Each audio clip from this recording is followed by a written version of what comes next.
This is the latest business news on Insta TV channel. I'm Olga Vitkovskaya. On Monday, the stock markets of Europe opened on a negative note. The quotes are pressed by two factors. The first one is uncertainty over future steps of European financial regulators on debt markets. The second one is Germany's discontent with the request of Greece to extend the deadline for its austerity program.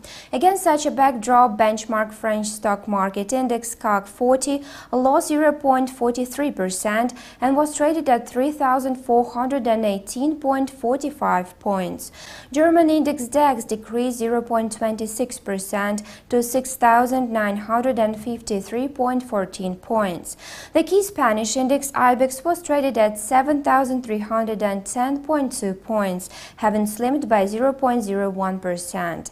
In addition, the trading session was also affected by a new release of IFO Business Climate Index for July. It dropped to its lowest ebb over the past 3.5 years and equaled 102.3 points versus the forecasted 102.7 points. In June, it was at 103.2 points. This was the most important Forex news presented to you by Insta TV channel. Goodbye.